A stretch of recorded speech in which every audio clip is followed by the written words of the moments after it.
Hi guys, welcome back to the channel and welcome to my second video, and today we'll be talking about The Power of Your Subconscious Mind by Dr. Joseph Murphy. This book was first published in 1963 and it has been a bestseller ever since. It has went on to sell millions of copies worldwide and it has been appreciated a lot by most of its readers. Even though this book was written in 1963, it still holds true in this time, and trust me, when you read the book you'll understand it even better. This book is divided into 20 chapters. In the first few chapters, the author talks about the subconscious mind, what it is, how it is different from the conscious mind, and he gives examples and metaphors to make us understand better how the subconscious mind works. One of them is the conscious mind being the captain of the ship of life, and the subconscious mind is the crew, the one that takes all the orders and instructions from the conscious or from the captain and does everything in its capability to make that vision true.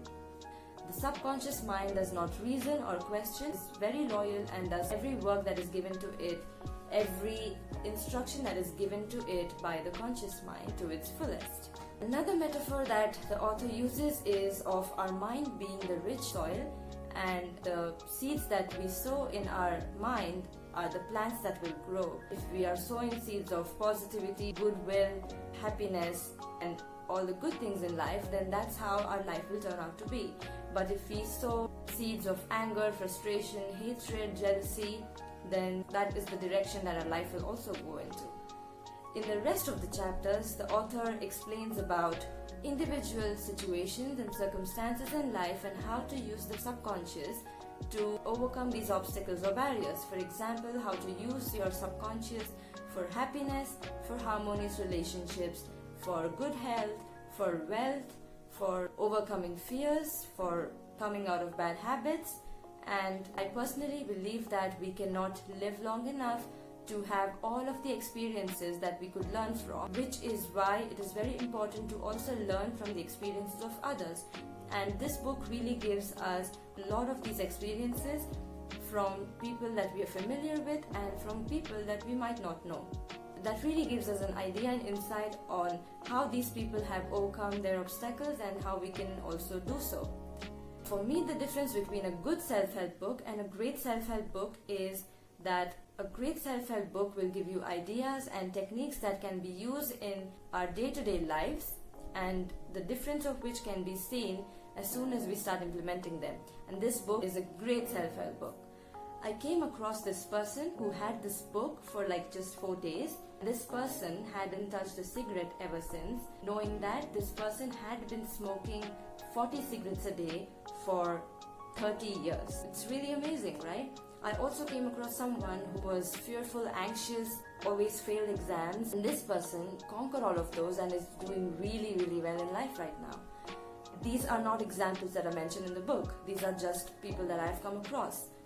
Now, there might be a lot of books out there that tell you to be positive, think positively, and all of that, but this book really tells you how to do it, how to be positive, and how to actually talk to yourself and how to condition yourself, or should I say recondition yourself and unlearn what is already there, which is not good for you, and become this incredible person as the book ends. For me, this has been a really good book and I would recommend it to everyone who's watching. For those people who cannot imagine reading 300 pages, there's a quick tip. Every chapter of this book ends with a page or 2 pages of summary points of the idea of the chapter. You can just read the summary and you still know about everything that exists in that book. I think the summary would add up to around 40 to 50 pages, and I think that's not a big deal. If you do not want to read the summary points, you should still have this book because you can read individual chapters which you might think are applicable in your life, and you can try to implement those things in your life and you will definitely love it.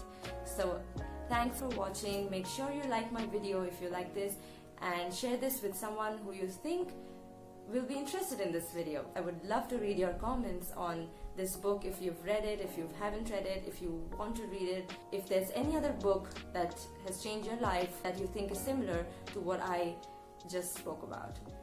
Thank you again for watching.